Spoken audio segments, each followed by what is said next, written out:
Before today's episode, I wish to acknowledge the traditional owners of the land, the Wurundjeri people of the Kulin Nations, and recognise their continued connection to the beautiful land and sea. I'd also like to pay my respects to the elders past, present and emerging, and I extend this acknowledgement to the traditional owners of the land my listeners are on. Welcome to Ritual the Podcast, your cottage in the woods. A sacred space for the witches, the healers, the magical folk to meet and speak of wisdom, witchery, and old world magic, where people come to learn, to hear stories, to share secrets, and to be free to be their true selves. Welcome to Ritual. So, one thing that people have asked of me is to do podcasts that are more specific on a certain kind of path, because witchcraft is such a huge topic. There is so much to talk about. So people really wanted me to kind of like narrow it down a little bit. And one thing that I know a lot of you guys are really connected to is the water. We have a lot of sea witches out there. We have a lot of ocean lovers and water lovers. And the first person that came to my mind was this amazing girl I've been watching on Instagram for ages. Like, I've been a real like Insta stalker with her because she just puts up some really cool content. And I've also read her book, so I'm a legit fan. But I have her here with me today, and her name is Annwyn Avalon. She is a magical witch. She's an oracle reader. She's, like I said, an amazing author of water witchcraft, and she's also a water priestess. So I'm assuming she knows a little bit about water. So I'm excited to pick her brain. So Annwyn, thank you so much for joining me today. Oh, thank you so much for having me. Yeah. Where are you in the world right now? So currently I live in Oregon, which is in the Pacific Northwest in the US. Yep. But we'll see how long I stay. Do you like to float around a little bit? Not really. I just would really love to move to the UK. So, Yes. I said that the only reason I would move and leave here is for the UK. So, we'll see what happens. But Cool. yeah, Exciting. I love it here in Oregon. It's beautiful and it has a real similar climate and a lot of similar plants to England. Oh, so it'd be an easy move for you. Mm-hmm. Yeah. Cool.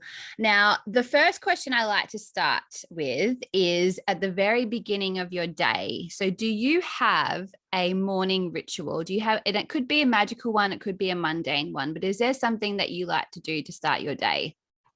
Mm-hmm. Yeah, so I have actually both magical and mundane. Amazing.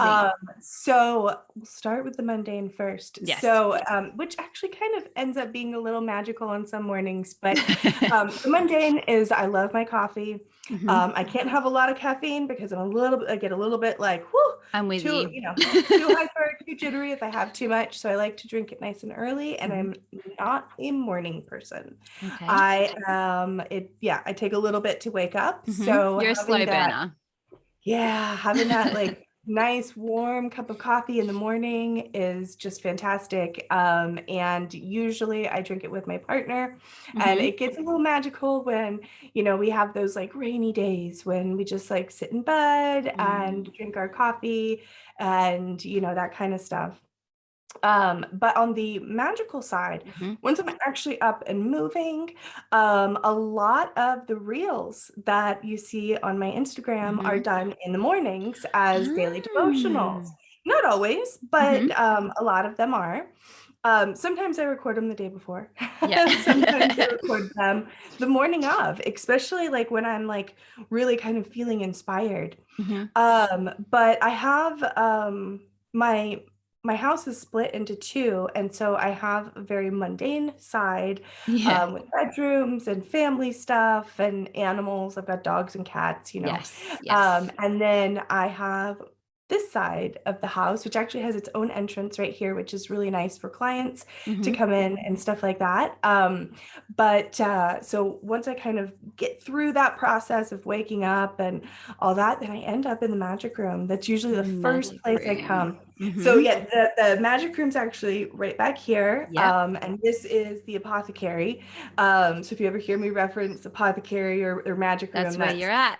that's there where I'm at, exactly. And then I have my big, huge water shrine over here to the right. And usually I check on my candle. I have a perpetual flame that I've been keeping. Um, Wow. Actually, this is a newer thing. I brought it back from Glastonbury. And so it's Wow. the How did you Avalon manage flame. that? So it's confused. Like I was always wondering how people did this, right? Like because Yeah. I envisioned like myself sitting on the plane, like holding this little candle, just being Walk like, "Oh, slowly it's past okay, me. like it's fine." Like this, it's just a flame. Yeah. So I learned how to extinguish it, just with the spit instead of breath, Yeah. and then carry the wick back that has the signature of that flame, and then Right. lighting it. Got So you. So it's like the yeah, wick is holding that energy. So you yeah, just kind of reignite the energy. exactly. Got Yes, you. yes.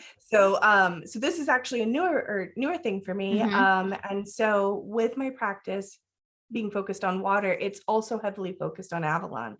And even some of the water goddesses that I work with have had perpetual flames in their temples, even though they're water goddesses. Yeah.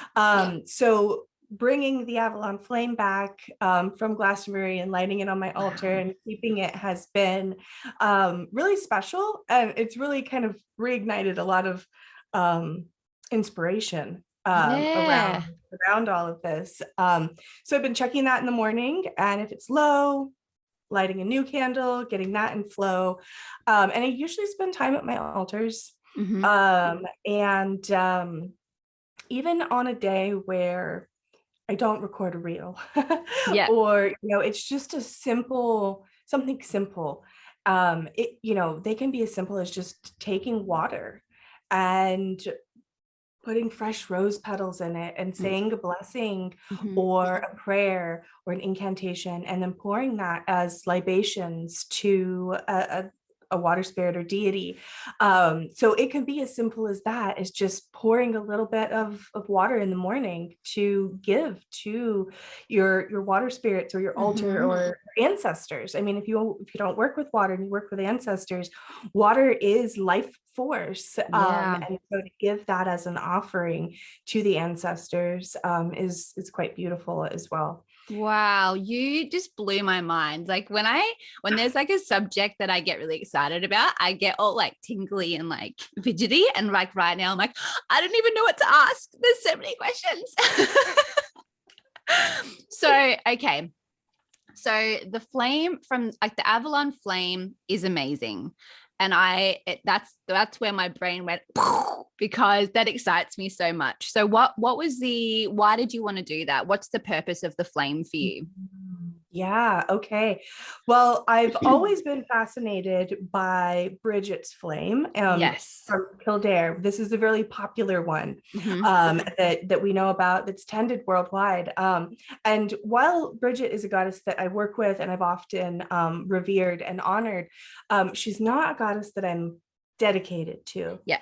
And Avalon, the energies of Avalon just are this luscious, juicy casing around my heart, if that makes any sense. Yeah. Like just the energies of Avalon are like this warm hug around like my soul. Yeah. And there's something so special about the Isle of Avalon, the Isle of Healing, the Isle of Magic, and the energies of Avalon and modern day Glastonbury.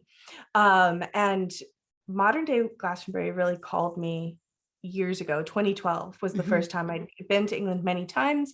But in 2012, I was called and I went on a pilgrimage, and it changed my life. Every time I've gone there, it changes my life majorly. In fact, that first visit laid the foundation for all of my water work. Wow. I'd already been working with water, but it was at that point that it really was like, It's solidified.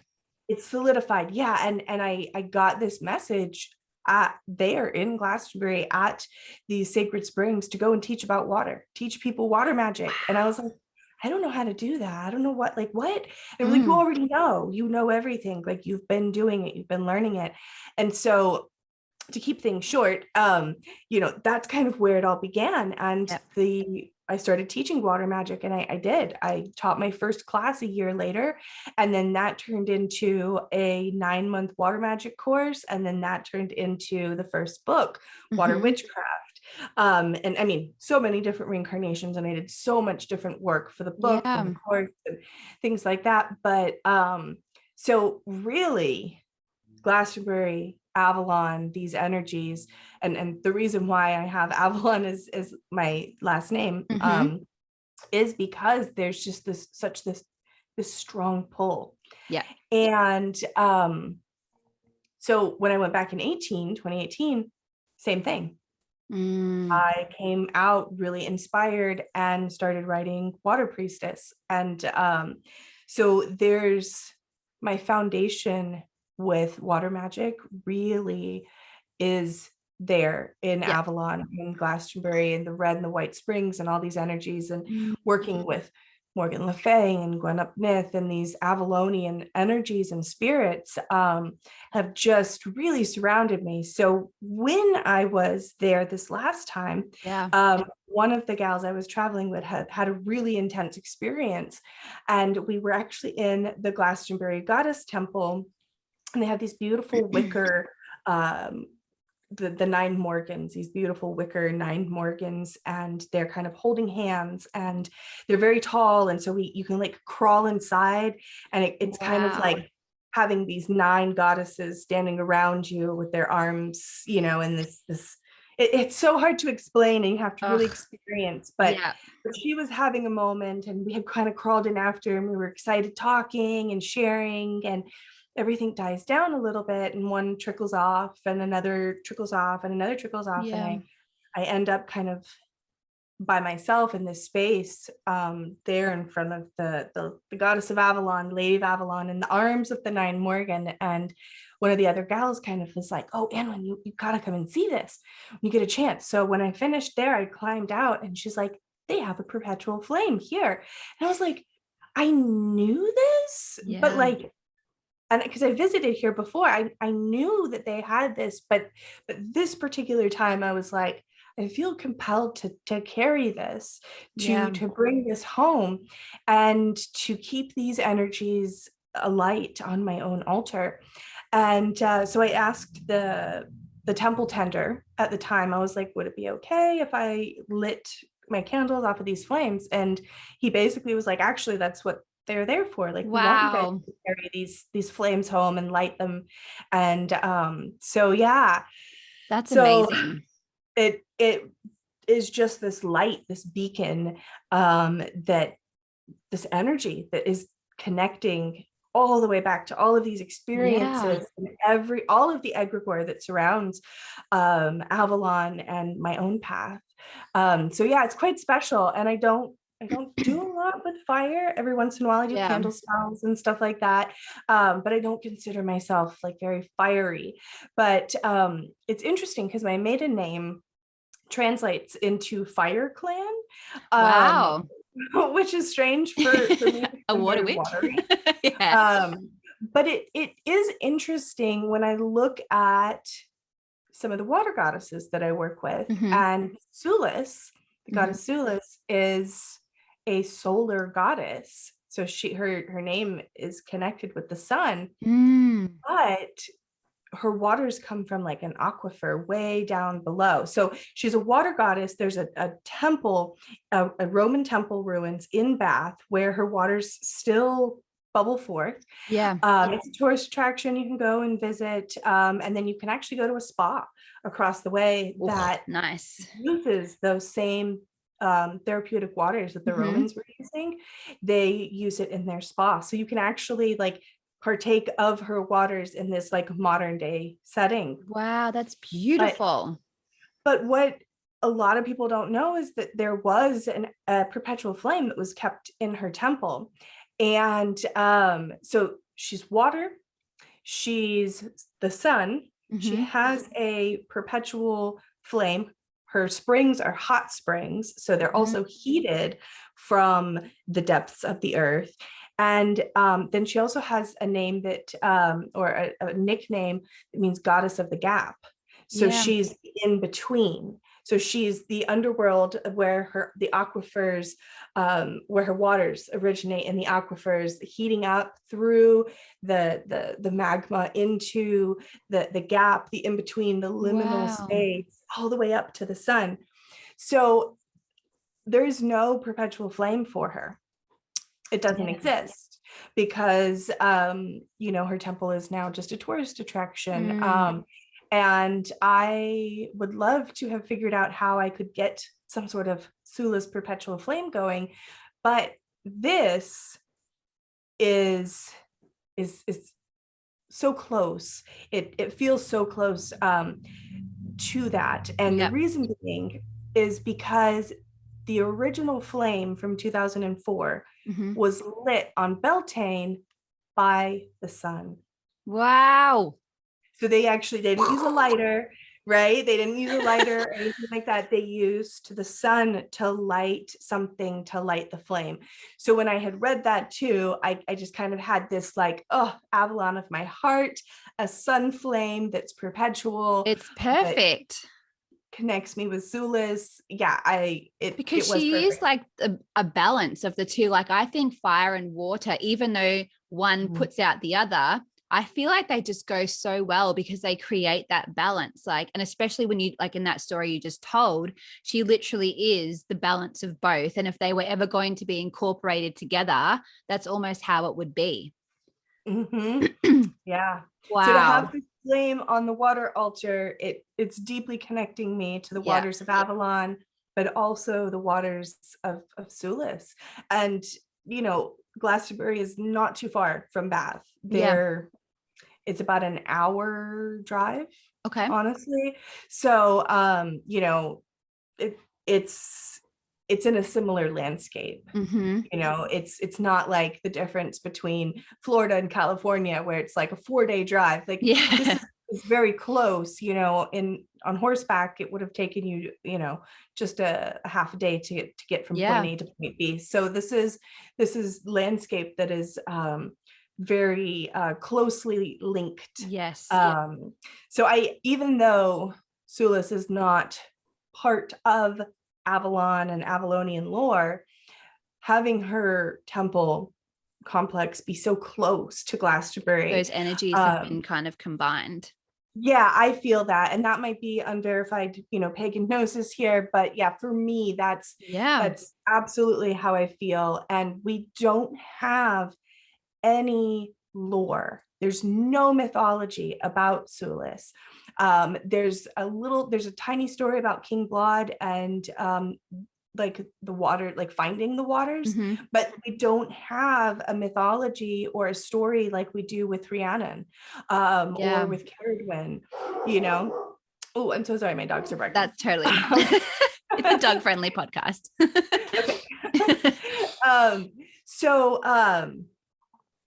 So there isn't a mythology about her. We don't have the story like we do with Caradwyn or Rhiannon or something like that. All we have is archaeological evidence, which is fascinating. But her worship goes all the way back to the Celts.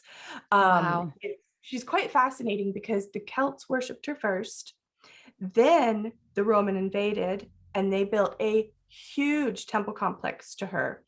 It was shortly after Boudica kind of whooped their booties up and down there's some theory only that perhaps building the temple complex was kind of a like peace offering to the Celts, because for them to have built this gigantic temple complex for this Celtic goddess with without mythology, without any very of this different stuff. worlds. So they built this huge temple complex to her, and it fell to ruins several hundred years later. But then we have the crowning of the first English king that takes place right there in that same area. We have a beautiful chapel, cathedral that is also erected like directly on the grounds of the Roman temple. And then we see in the Regency in the Victorian era, it gets picked up again, and we see literary references to Bath in some of the period books from the Regency era, or the Victorian era, where they're going to go take the waters in Bath. And Wow. so then we find about that same time, about that Regency period, late 1700s, 1800s, they start finding this is when her temple kind of comes back into the public eye, where they find, all these coins. They find her head, like the bust of her Wow. head, and they figure out that there's something there, and so they start the excavations all the way as far back as like the 1700s, but it had been forgotten. It was basically like the Celts were there, kind of fell to ruin. The Romans were there, fell to ruin. Then we have, the rise of the English Empire. But it still remained. And It then was just waiting. forgotten Regency area brought back. And now we have this modern day Thermae spa where once again you can go to take the waters. The magic just doesn't leave. It doesn't. And I think that this talks about and speaks to how powerful of a goddess that she is. Because the Romans, when they went and conquered things, they would say, oh, look at this goddess that's here. She's like Diana. So we'll basically just rename her Diana. Yeah. Or if they got to a certain point where they were like, oh, she's really important to the locals, we'll put our goddess name first, and then we'll just, leave hers at the end.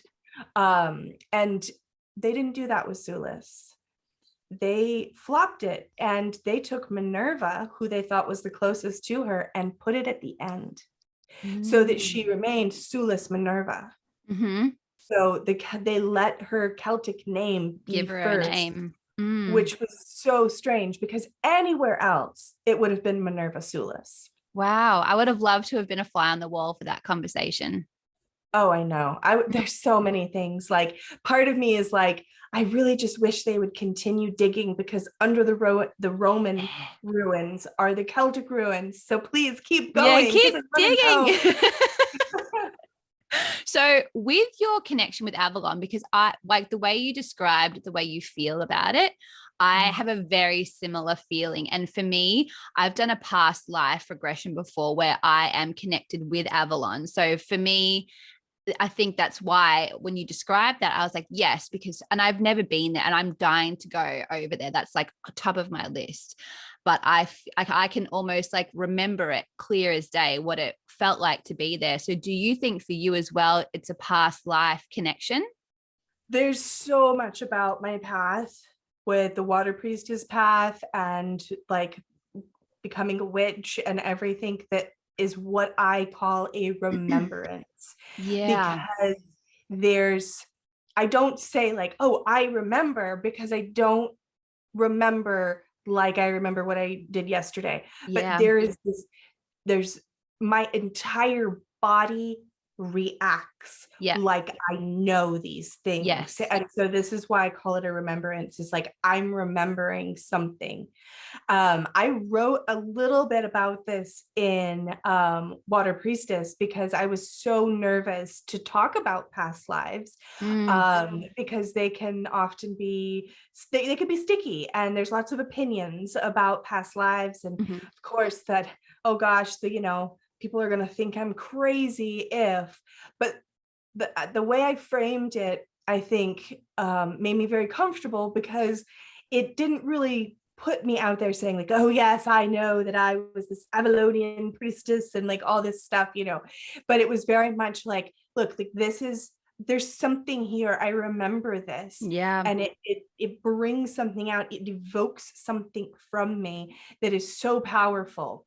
And I think that it's that way for a lot of people, men and women, both, because both are called to Avalon. But yeah, like this understanding, this remembering of some of the things, like even some of the things I did as a child, I was like, oh my gosh, I just found like a description of this in a book. Like, of course I had no idea what I was doing, and that wasn't my intent, but that's what I was doing. Like, I would go and collect jars and then like fill jars with rainwater and swamp water, and like get other jars, like save the spaghetti jar and the, all the jars from dinner and wash those out and put plants in them and then put those on shelves. And this is the strangest thing, but I remember being in elementary school. So long before the age of 10, I think it was first or second grade. I had, like a little bit of money for doing chores and that kind of stuff, some pocket money, right? And there were garage sales. I don't know if you guys have garage sales over there. Yes, we do. Yep. Yeah. Okay. So big garage sales. So big garage sales, estate sales, elderly folks passing away, stuff like that. And so I took my money and I would go to these garage sales and I would see these beautiful bottles and they would sell them to me for like $1. So I would come home with these really intricate decanters. Wow. And every witch's dream. Right. And I would take them into the kitchen and I would fill them with water. And then I would pick food coloring and I would put different colors. And so my dresser was all of these decanter bottles full of water with different colored food. Wow. Like normal children don't do that. Like that's not... It's just not something, like my peers were playing with Barbies, and not to say that I didn't play with Barbies. I had some, sure, but I wanted to put water in beautiful bottles and I wanted to see them. And the colors helped me see, the bottles more. And so it was things like that later on, when I was like, oh my God, like potions and bottles, like what? That's a thing. But then even when it comes to Avalon, before I even knew what Avalon was, I knew that I was like, that was the path for me. Yeah. So I had just finished my year and a day studying with one of my teachers. And this was like the first real like witchcraft studying I had done. It was a really intense course. Like my training manual was like, wow. like what those 5-inch 3-ring binder things, like full. It was 24 lessons, 2 a month. It was intense. It was really intense. But I initiated and I finished, and it was kind of like, all right, like what's next? And my high priestess said to me, she's like, you're an Avalonian, right? And I was like, yes. That makes sense. Yeah. Yes. So what's an Avalonian? So she said that to me, and everything in my body reacted and was like, yes, this is yes, I am an Avalonian. So can you tell me what that is, please? Yeah. And she sent me off to the Avalon Mystery School, and under Mara Freeman. And the next thing you know, like I am obsessed with it, and I'm being called to Avalon, and I have like this draw, like I have to go. Like if I don't go, like I feel like I'm gonna explode. Yeah. So she calls. Yeah, Avalon calls, and it's strong, cool. Isn't it? Cool. Because it's such a soul. It's like a piece of your soul is empty, and it's like as soon as you make that connection, it's like something is placed there straight away, and you can't ignore it. Like it's just too vibrant that you can't just continue on as normal. Yeah, like I feel like sometimes like I was just there for 2 weeks, and I was like, I feel like I left my heart in Avalon, like that, like that makes so much sense to me, like because that fulfillment, that like I remember like there's this like freedom, this breath, this spaciousness around like that moment when you're like, like I acknowledge that Avalon's calling me. It's like your lungs expand. Yeah. And like you can take this deep breath, like all of a sudden, they're so light, and you're just like, yes, take me to Avalon. And then her mysteries unravel, and there's so many different Yeah. That's the amazing thing about Glastonbury too, is we've got the Christian mystics merging with the Buddhists, merging with the pagans, merging with the ceremonialists, As it the should Western be, though. tradition. Everyone can walk together. Yes, Mm. absolutely. And I love the work of the Glastonbury Goddess Temple. I think it's fantastic what they I do need to every go. year. I know. I've been to their temple twice, and I definitely followed them online for years. And Yeah, I follow them as well. I would just love to join them for any of their in-person things. Yes. I mean, it's Yes. fantastic. But because I don't live there, I ended up joining the Sisterhood of Avalon, Mhm. because I was seeking Avalon still and really wanting to have a connection. And the Sisterhood of Avalon is actually an online group. They have their own platform called the Okay. Isle. And their focus is on Welsh traditions and on Avalon, and it's quite a Beautiful. large organization. It's run by a lady named Gina Tellendrew, and she wrote, you should definitely check these books out if you I've haven't heard just of them. written everything you've said down. Her first one is Avalon Within. Avalon And Within. Yep. if you can't make it to Avalon, if you can't make it to Glastonbury, this is such a good place to start, because she talks about accessing Avalon from within. Perfect. Right? Because there is this phenomenon of this place calling to us physically, but you can access Avalon anywhere. Absolutely anywhere. And you don't have to ever have visited to be able to do a visualization or vision journey to cross through the mists into Avalon. And my book has some stuff that kind of helps with parting the mist, but Gina's book is focused solely on Avalon. And then she also has the other one, which is The Mythic Moons of Avalon. I haven't read it yet. Yeah. But I'm a big fan of her work. She's a dear friend of mine. So I fully love her work. Very, very scholarly, and a good mix of scholarly information with practical application. Awesome. Yeah. Oh, there's my camera. Nothing comes up here.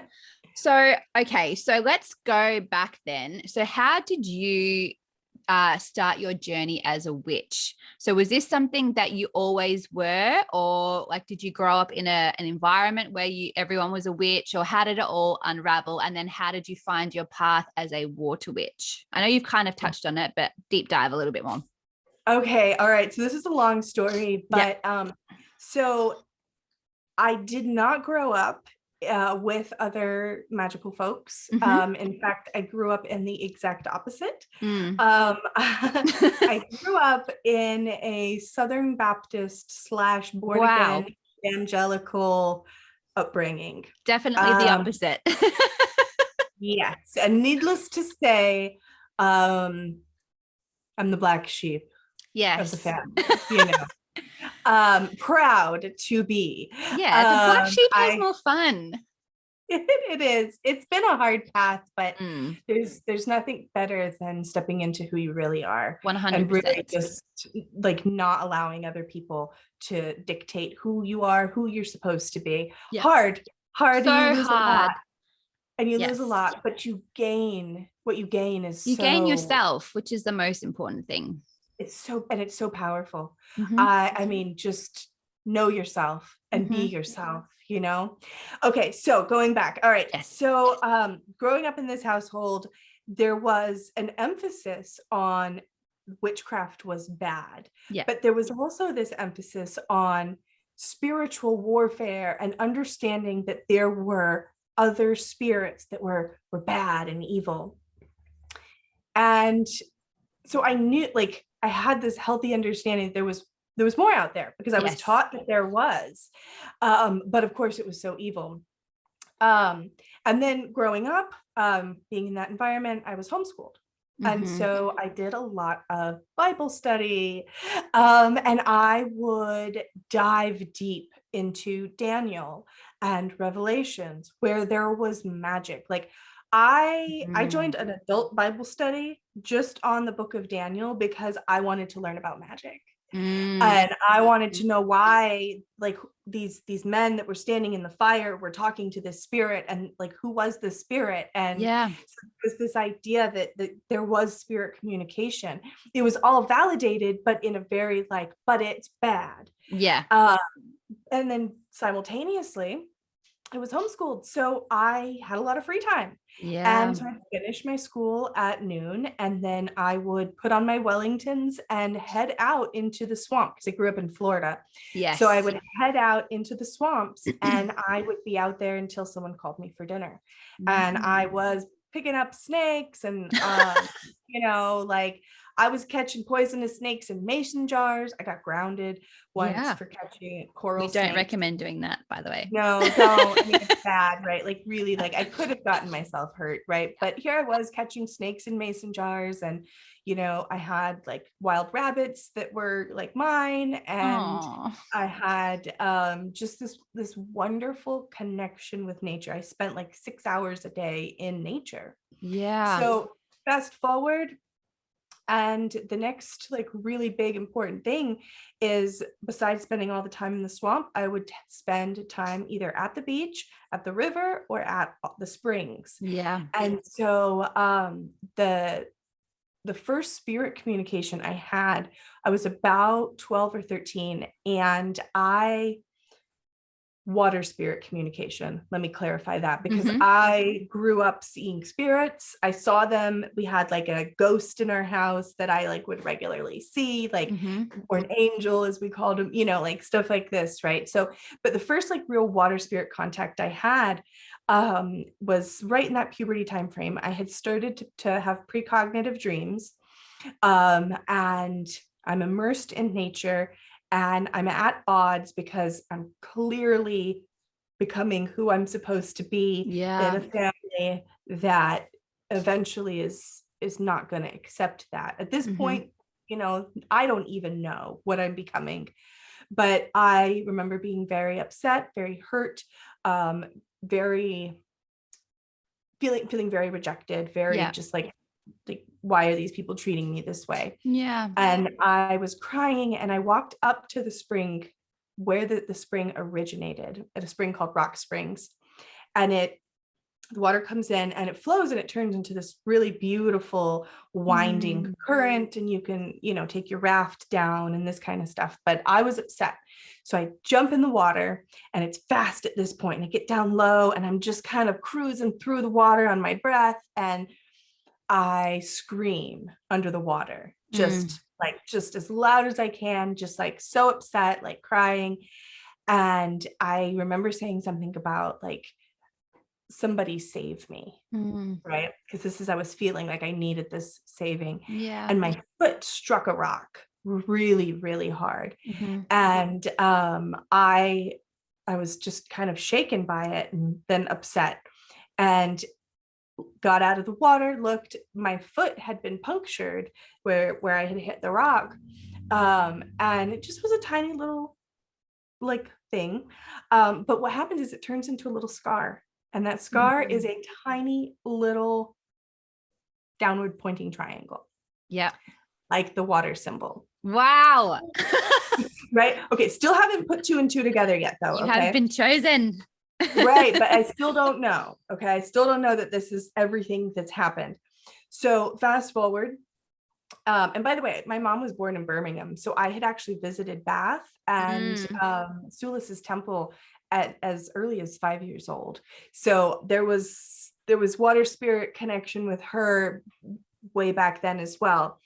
And so fast forward, and my family moves from Florida away from the water to Arizona, to the middle of the desert. And I do high school there, and it is like the 4 worst years of my life. Like, it's terrible. I can imagine. And then as soon as I graduate high school, which was like at 17, I turn 18, and like 18 and 30 days, I'm out. I move out, and I moved to northern Arizona, not too far from Sedona, like 30 minutes from Sedona. And I go to art school up there, and there's sacred springs, and I have water again and snow, and things are good. And then I move back and things are not good, and back and forth and back and forth. And then I I get married, I have a child, I'm living in North Carolina on the coast. And then the next thing you know, I'm moving to Okinawa, Japan. Wow. And it's a tiny little island. You might actually be familiar with it because it's closer to you than What's it called? Okinawa. Oh yeah, yeah, yeah. Yeah. So we moved to Okinawa for 3 years, Wow. and my son is 1, 2, 3 years old around this point, and I spend a ton of time on the beach, and just really deeply connecting. So I'd also been reading tarot for a while, and I had been like interested in But some you of weren't these. a witch at this point yet? I really hadn't read anything about witchcraft at this point, but I was gravitating. I would find myself in these stores. I would find myself, all these places. Happening. Yeah, it was calling. It was there. I was immersed in it. Mm-hmm. And so not long after I moved there, I got a catalog in the mail. And or my mother-in-law had gotten it and sent it to me. I don't even remember. It was so long ago, but I'm going to date myself here. In the back of it, in the very last page, is this little black and white section with this tiny little 2 by 2 inch box that says witchcraft books. And I was like, what? There's books on witchcraft? Like, that's a thing? Oh my gosh. So I ordered just like a stack, everything. Like, I didn't even know what I was ordering. And I picked up, I think it was Cunningham was the first one. Yes. And I remember opening it, getting about halfway through, and just being like, oh my God, there's a word for me. Yes, exactly. Yes. I'm a witch. Oh my God. So then I just dove in. Like, there was no, like, I was like, that was everything. Everything that every book I could read, every crystal I could get my hand on, every plant I could get my hand on. And then I'm going to date myself again here. But then on one Samhain, I was like, there's got to be, if there's books on witchcraft, there's got to be other witches. So I went to Witchvox. Do you remember Witchvox? No, but it sounds amazing. Okay. It was this platform. It was like a 90s chat platform looking type of thing. And it was called Witchvox, or the Witch's Voice. And there was a huge directory for every state, every city, every country of covens and circles that you could go to. So if you had a coven, you could list it on this website. Wow. And then with a little description. And if people were interested in you or your style, they could contact you. So I think I put in like witchcraft Okinawa, and boom, Witchvox comes up, and there's a circle. It's an American you military. You went alone. I know, just like right up the road. It was American military, but it was a fully sponsored pagan circle. Wow. They had a church back in the States that was sponsoring them. They had permission to be meeting by the chaplain on base. And so I joined, and kind of the rest is history from there. We started practicing. We had a sacred beach that we would clean. There was a shrine to the sea goddess. Still really hadn't put together I was a water witch yet, right? Or water priestess, but here I am doing the work. I'm cleaning the beach. I'm spending hours pulling all this trash off, and then doing little rituals and walking the shores and singing to the water. And, this beautiful white crane carcass, there was a dead crane washed up at my feet. And I remember seeing these bones and this beautiful bird, and just like knowing that it was like so magical, like it was a gift from the ocean. And I took it, and I absolutely put it to use, and in honor and reverence, of course. So then I'm also belly dancing, by the way. Cool. This time, I'm young, I've got a really fit body, and I'm the house dancer at the Istanbul Kebab House. So I've got dance going on, magic going on. It was a really wonderful time. Yeah. And the clock ticks and I move back to the States, back to North Carolina, which is where I'm going to date myself again, on a Yahoo chat group, on a Yahoo email string. I mean, I'm not even going to say the fact that I had like a MySpace at one point. Yeah, we've all had MySpace. We've all had MySpace. So yeah, in a Yahoo chat group for North Carolina pagans, I basically was like in a little intro, and I was like, I would love to formally study witchcraft someday, you know, ha ha ha, if anything like that exists. And this lady that would soon become my teacher, my mentor, my dearest friend, came to me and like just messaged me and was like, hey, I saw what you wrote, and I'm not trying to recruit you, but there are such things, and I know that there's such things because I offer one. And then I think we talked for like 2 hours, and of course I jumped right in, and a year and a day later, you know, a little bit more than that, but you know, within that time frame, like 13 months, I was initiated and moving forward into my path. And that's when she was like, you're an Avalonian. And then that's when I started studying Avalon, and it was Avalon's pull to Glastonbury that made me say, oh, I'm a water witch. So it was right around, like right after that initiation, so much was happening. I was joining a new program. I was learning that I was Avalonian. I was learning what Avalon was. All happening. And a big part of Avalon are the sacred waters, the Isle of Avalon, right? It's surrounded by a lake. We have stories of lake ladies. We have the modern day Glastonbury with the white and the red spring. By the way, there's a third, possibly a fourth spring in Glastonbury. One of them's called the Black Spring. And then there's also Bridget's. So this place has a lot, right? Wow. I know Bridget's Spring is, the location I think is lost, and we only have like the original like marker, and it's in the wrong spot, but it was there at some point. Someone needs to find that. Right. And so all this water is calling me. The waters of Avalon are calling me. And this is how I come like being like, oh, I need to teach water magic. Well, okay, I guess I'm water. And then I started looking back at all of the points that I just told you, it was always there, so many more, to be like, holy crap, I'm water. Like, I was a water witch the whole time, and this Sulis deity has been with me the whole time. This spring spirit has also been with me the whole time. Didn't know. Now I know, you know, through meditations and vision journeys and magical works, like all of this revealed itself over a really long period of time, even things down to I'm a Cancer sun with a Pisces moon, and that one of my teachers was a quadruple Scorpio and the other is, you know, Cancer as well. So even my teachers were heavily influenced by watery astrology in their charts. So yeah, that's kind of the short, but also long version. So was your husband, was he all supportive of it? Like, did he grow up in a Christian background, or was he just like, yep, go for it? He did. He grew up Catholic, like very Catholic. Yeah. And there's actually not a big jump from Catholicism into paganism and witchcraft, because there's so many things that are similar. Like he'd be like, oh, it smells like church in here.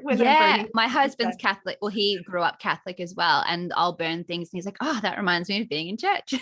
Yeah, exactly. And you know, wearing things like St. Christopher's medals, like those are charms, you know. Saint Bridget is Bridget. Yep, St. Bridget, and then Mary. Yeah. The goddess Mary. You know, she is an embodiment of the goddess. She's the goddess of the Christian pantheon, one of the goddesses of the Christian pantheon. Whether or not they want to admit or recognize her, she is the goddess of the Christian pantheon. She's the mother of the god. I mean, you know, there is, no matter how they want to stamp it out, they exist and they're there. So he actually had a a little bit of a connection with Mary. So it made sense to him. Cool. And as my high priestess says, that man has got to have worshipped the goddess in a past life. And I was like, honestly, I think so. You know, when I first he's been there the whole time. We've been together for like ever and ever. Like 18 years or something now. I don't know, but yeah, so he's been there for a lot of the awakening journey. I had tarot cards before, you know, him, and then I was trying to read and oracle cards and stuff like that. So I was like into it light. I still didn't know that witches existed, but I was like, tarot cards are cool, and like I'm gonna read them. But you know, I should have known when, you know, the Catholic boy bought me a fairy oracle deck on our, like, I think it was like our third or fourth date or something like that. We went to Barnes and Noble or something. They had a fairy oracle deck, or Borders. I don't know. It was a bookstore that used to be open. I don't think it is anymore. But I remember Borders. It was so good. Right. So good. I think it was Borders. So yeah. So yeah, he's always been really supportive. That's nice. Really, really supportive. And now we walk the same path. He walks his version of it, but it's kind of hard to not be immersed in the energies of Avalon, because I totally agree. He lives with me. Yeah. So, and my son has recently told me that he's interested in Druidism. Wow. So, it blew my mind. I was so excited. I actually didn't raise him to be pagan. Or a witch or anything like that. And the reason I did that is because religion was chosen and then forced on me. It's a personal choice. It has to be a personal choice. And I thought to myself, if there's any way that I'm going to get him to choose, you know, the right path for him, and also, you know, maybe a pagan path, is to not promote it, is to not have an agenda when it came to what his path was. Totally. And it's worked out in my favor. He came to me when he was 12 after watching Kung Fu Panda and wanted to learn how to balance his chi, and joined Wushu. You know, I can't be sad about that. And now he's like very interested in Druidism. And cool. And in Druidry. Druidism isn't a thing. Druidry. I got you. So, you know, I'm ecstatic that he's exploring that. Whether or not he takes that path, it's his choice. I'm just ecstatic that he's interested in it, and it's something that he's come to on his own. Exactly. Right. Makes it way more personal for him as well, and the connection will be even more special. Yes, and it's exciting for me to watch, totally, because it's him choosing it, and it's him choosing a path that's similar to mine, and that's so exciting for me. Rather than just wondering if he's choosing it because of me. Like, you know what I mean? Like, I know that this is, you know, he's not trying to be an Avalonian witch, right? Like, he's got his own spin on it. Exactly. So that's really cool. Oh, what a good story. And I'm assuming the conversation then with your family didn't go amazing. Oh no. I was halfway out of the broom closet for a while. And then my older sister was really open. Actually, I was practicing Reiki, and she was going through her yoga training, and I did some Reiki sessions on her, and she was real open. And then my books came out. No, we stopped talking before my books. Let me rephrase that. I was living in Arizona again, because I moved back for 4 years again, in 2012, 13, 14. I did a quick stay. We'll just put it that way. I did a quick stay in Arizona again. Mostly, actually, I moved because I wanted to be near my family. I thought that this would be a great opportunity to like get closer to them. My younger sister was becoming kind of an adult, and I thought it would be great, but no, it did not go. I think that they would have preferred I stay away, and them to have just never known, or to have just been suspicious. But it got bad. Like, they started consulting missionaries in Africa about how to deal with me. Stuff like that. Yeah, it got really, really bad. And then on Easter of 2015, there was like a bit of a blow up. over, surprise, surprise, gay marriage. I pretty much wasn't having the rhetoric. No. And I kind of was like, no, we're not going to do this today. Mm-mm. And I kind of stuck my foot in there and was like, terrible, awful humans. I'm paraphrasing. Paraphrasing like big time here. And then my youngest sister actually tried to like exorcise Satan out of me. And that was the end of it. I left and I haven't gone back. Yeah. There was a ton of grief. It felt like, it was very confusing because it felt like they had died, but they were still alive. Yeah, it's a weird they were meant to feeling. be. And yes, so there was this great loss that came with that, and grief. And I'm not going to lie and say that it was amazing. No. It was awful. No. Spent a lot of It's money never going to crying be fun. yeah, spent a lot of money crying to my counselor, you know, like Mm-hmm. doing all of the hard work to heal. And I absolutely did. And what came from that was this, all of the who I should be, what I should do, all of the shoulds fell away, Yeah. and just let me be me. And that's the amazing thing about my partner, my son, is they don't want me to be anything but me. They like Exactly. me for me. And so that was almost the catalyst for me to be like, you know what? I'm gonna write the book. I'm gonna be Yeah. more public. I'm gonna be louder online If I'm because going to be me, I'll go all the way. yeah, because for so long, like I thought, oh, if I blow up on the internet, then they might not like me, they might be Mm, upset, they might not want these things. And mm. it had really held me back because I still wanted to exist within a framework where they liked me, where I was part Yeah. of this family. And I was never going to be. The person that belonged in their family was the person that they had created. Yeah, exactly. Not the It person wasn't who you are. me. Right. And so realizing that I was never going to be that person, I chose to grow into me. There's this quote by a scientist where he's talking about traveling to Mars or moving to Mars. Mhm. And there's this quote, and he says, there comes a choice in life when you either grow, or so there comes a choice in life where you either grow or you decay, Yeah. grow or die. Though, Yeah. like, and he's like, and I choose to grow. And I remember that quote being so potent at that Wow. time because I was standing at that moment where I could grow through the pain, or I could let Annwyn, who I was, me, the witch, the priestess, everybody, like all of the work that I'd put into me, all of the time other people and mentors had spent, I could let that die, or I could grow even more into me. And I chose to grow. Yeah. I chose to not shrivel, to not die, to put myself into this box, to exist in a way that someone else wanted me to. And I'm glad for it because I have a rocky relationship with my mom, but now we text. Mhm. And instead of being shy about my tattoos, I send her funny memes about them. And so I've really grown, and it's kind of forced her to grow too, because she has to kind of accept them. And they're not like mean or aggressive, but like there's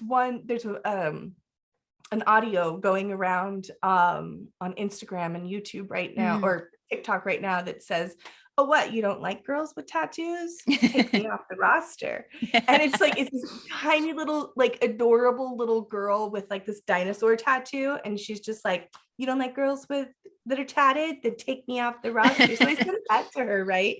Like with this, like this is freaking hilarious. And she laughed at it, but Progress 10 years ago, it just would have been like, oh, would have like, how flatlined. dare you even?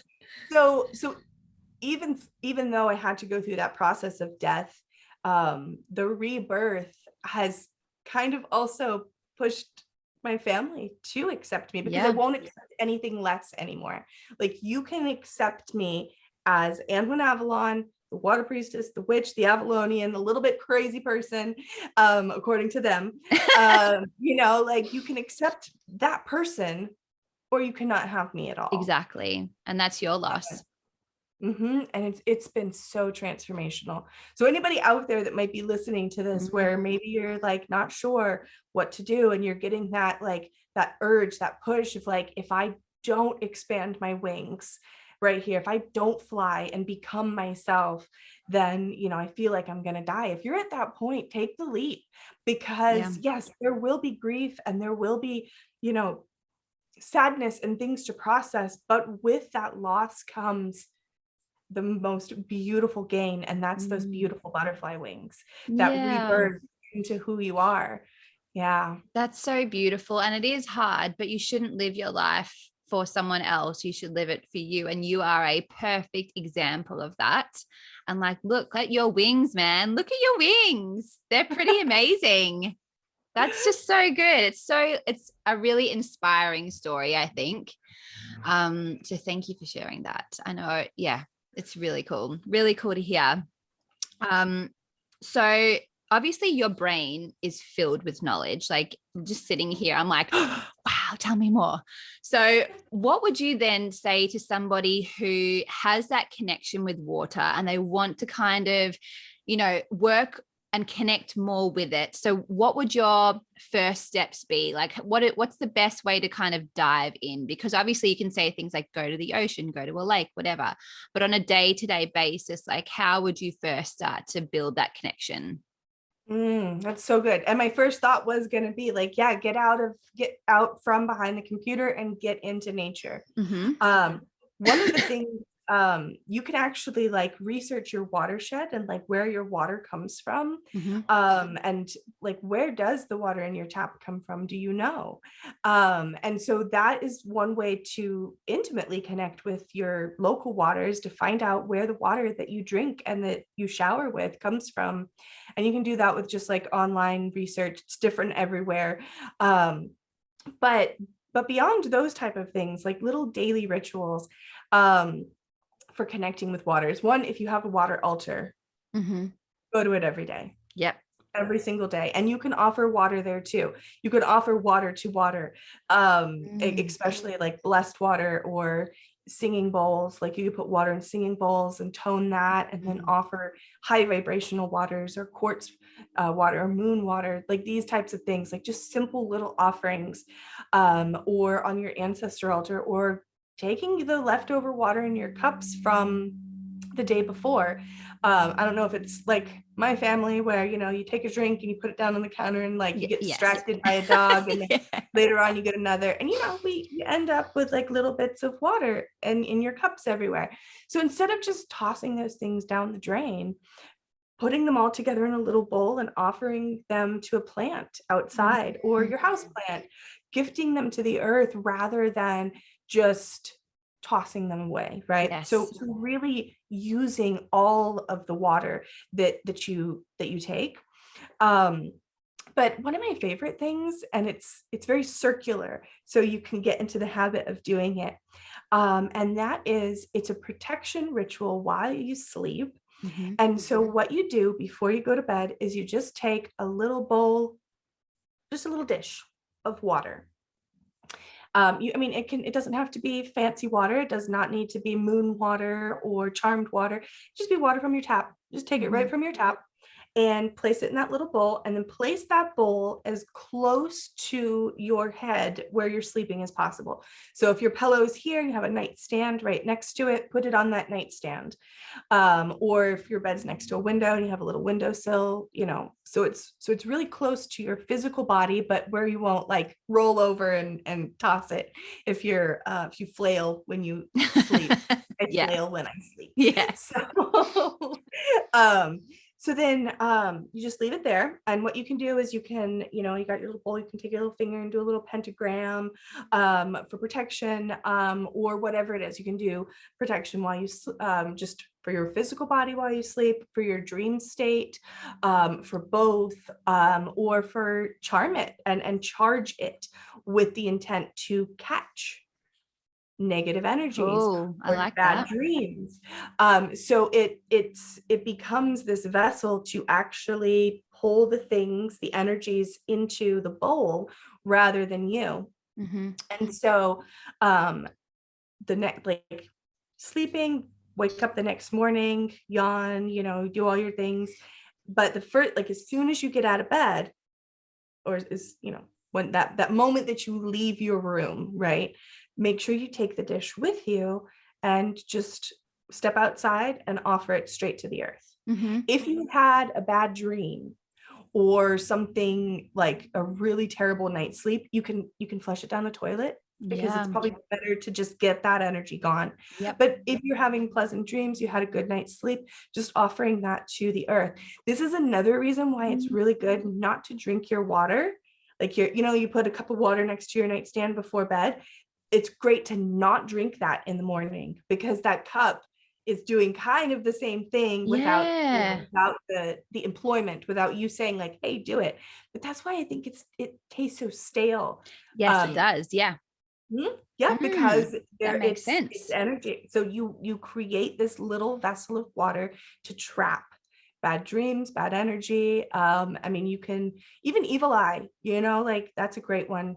I love putting little evil eye charms in bowls of water to kind of amplify that. If you know that there is gossip going on about you, if you know that there is like you have someone that is just massively hating on you, it's a fact. Maybe it's your boss, someone at work. We all come across these energies constantly. Mm-hmm. I said this actually yesterday to someone else, like nobody throws a better stink eye than a woman with a sister wound.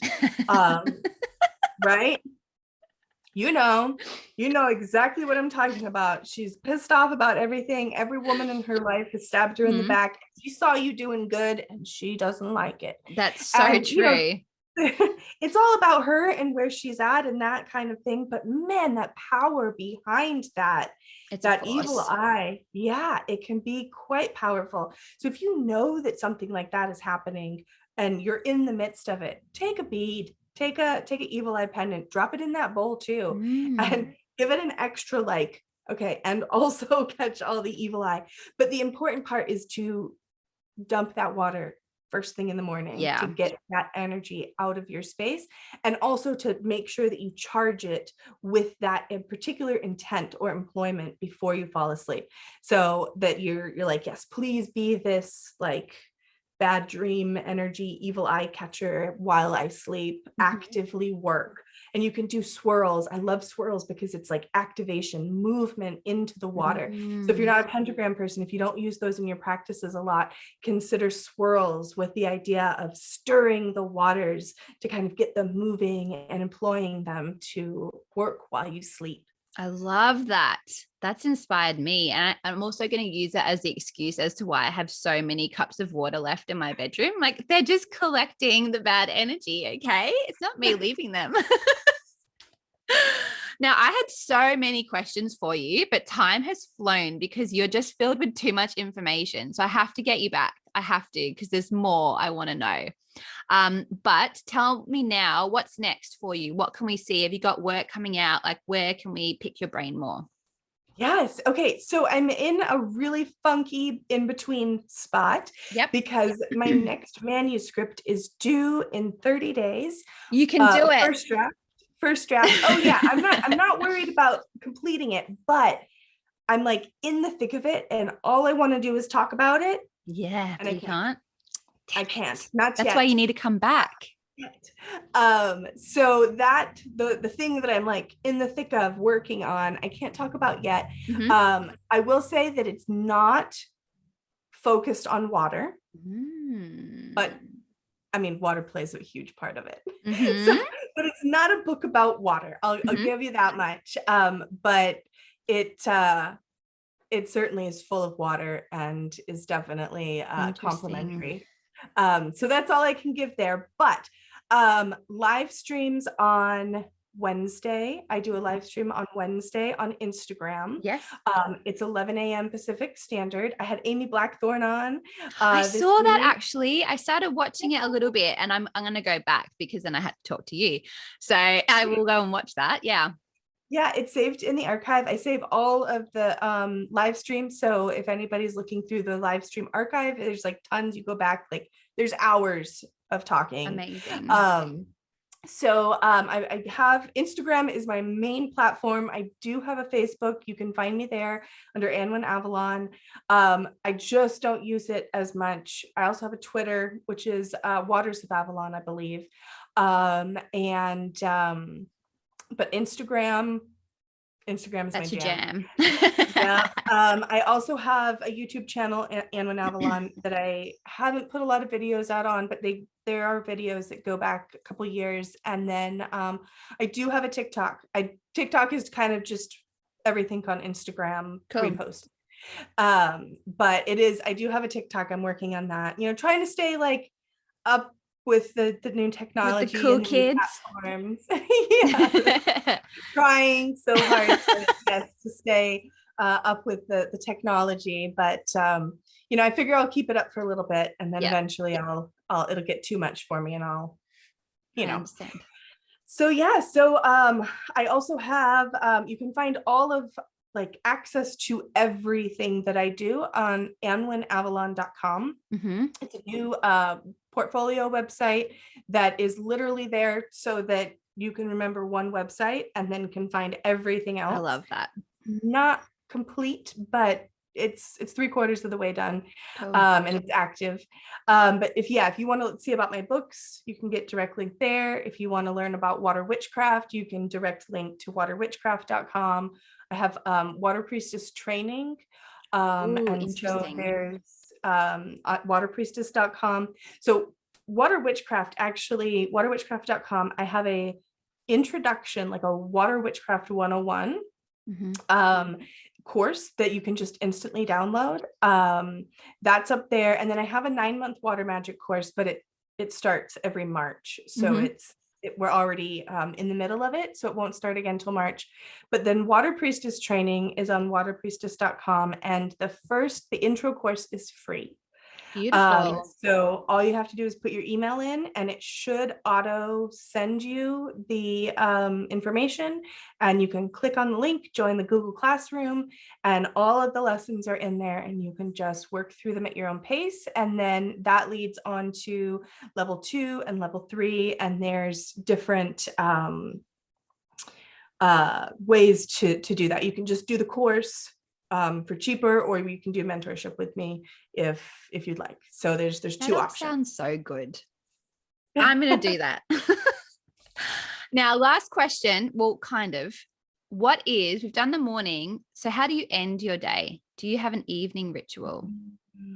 Oh, that's good. Actually, okay, let's see. It varies. It definitely varies. This is totally like mundane, like not magical in any way.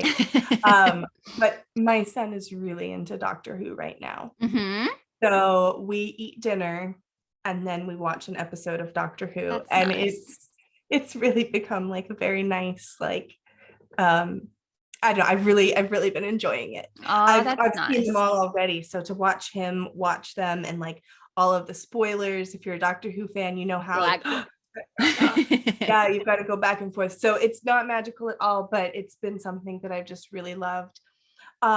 Magical wise though, that like giving that like that little dish of water, placing that right next to the bed is something that I do on a regular basis. Every once in a while I'll fall out of practice and then I'll get back on the wagon. In the darker months, I tend to end up in the bath a lot. Yeah. In the winter time, 4 or 5 o'clock in the evening, it's dark here. And so it's hard to adjust. And so I found myself being like, oh, it's time for bed. It's like 6. Close enough. So I've been finding ways to like relax. And so I did a lot of ritual baths.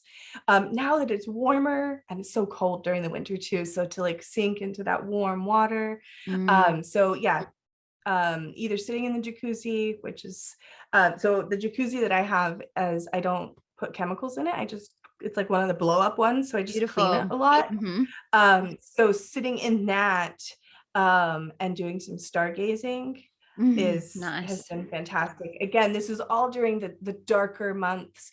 Now that it's so bright and it's, in a couple of days, it's going to be, the solstice, and it's, the sun won't set until 10.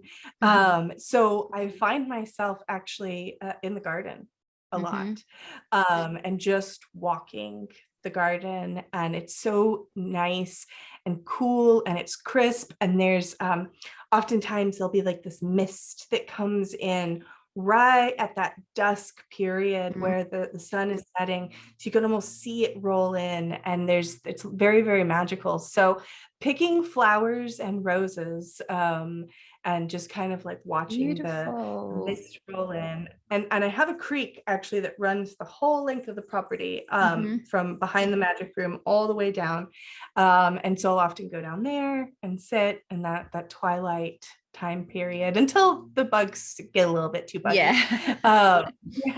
Because down by the water they get a lot. But yeah, I tend to do a lot of outside walking through the garden, wild harvesting, or harvesting in the garden and gathering things, because it's just such a beautiful, cool time, and that liminal space, those in between spaces, my favorite time.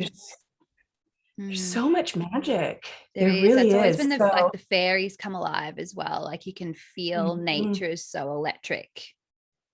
Yes. So yeah, connecting with nature, with it being this beautiful sunny time frame, is, that's kind of where I've been. Beautiful. Yeah. That sounds perfect. So good. Okay, last thing is I have got a 5-question fire round for you. Just as a last minute getting to know you. No pressure.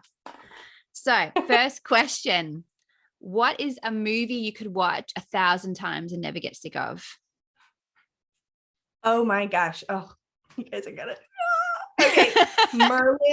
Merlin, the 1997, I think, made for TV Merlin with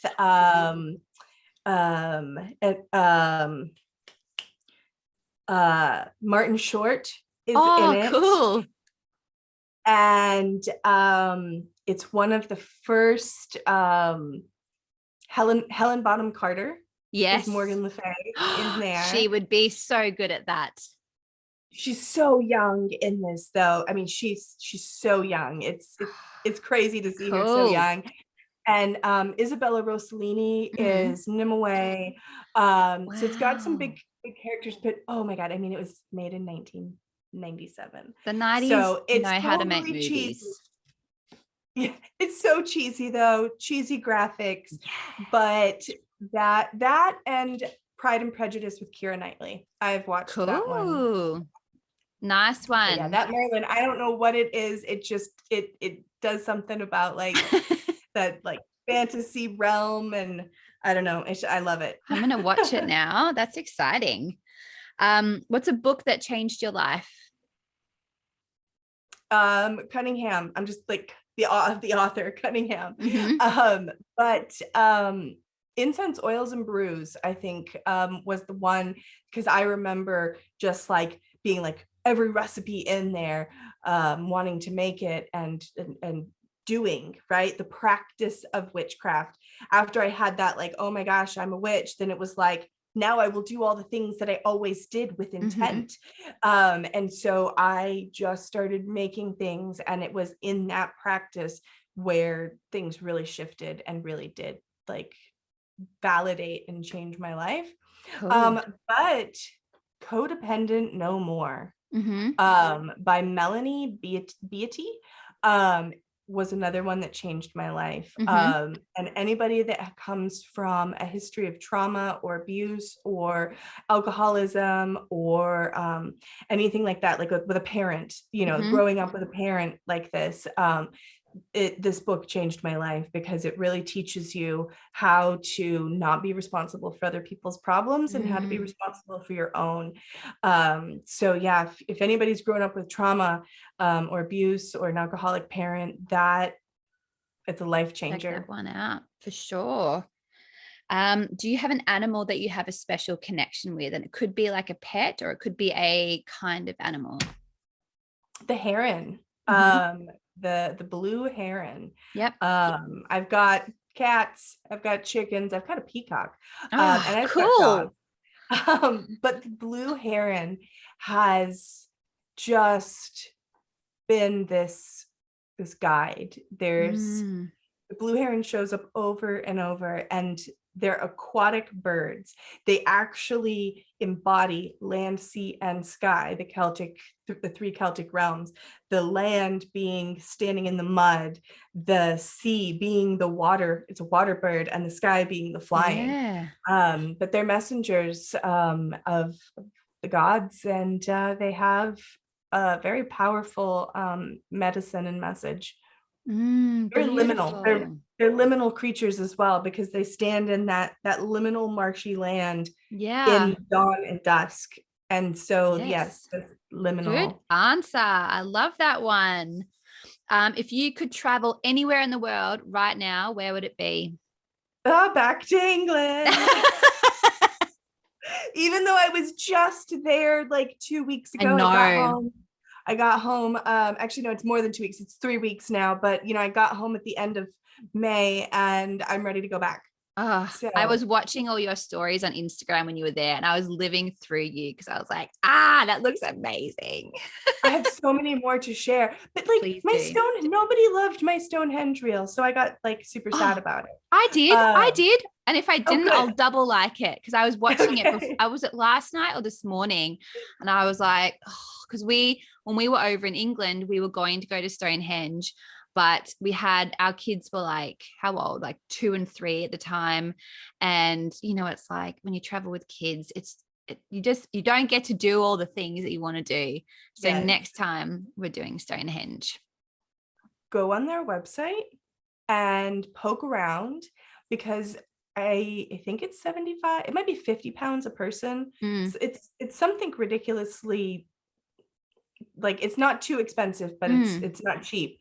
And you can book before and after hours.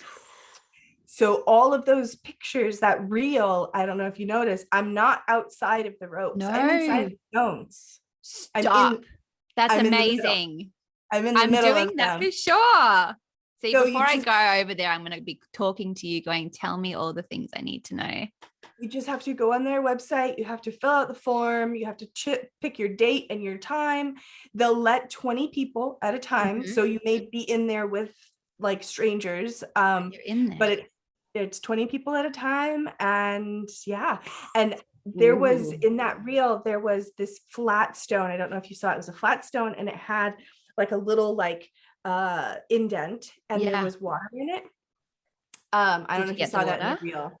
So I had gone to the chalice well, and I had this little tiny, like 2 or 3 inch flask hanging on my backpack, and it had spring water from a different spring, a silver spring, Mhm. not in Glastonbury. This one was down by Cerne Abbas, and I quickly drank it, and I said to so there's security guards on the outside, and then there's like a guy that like talks and Yeah.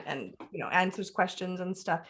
So I waited till he was finished talking, and I kind of went over and I was like, I know that we're not allowed to touch the stones. So if I promise to not touch the stone and only touch the water, can I get some water? Yeah. Because I was like, I'm looking at the hole, and the hole is like, a couple inches deep. My flask is only It's like an doable. inch deep.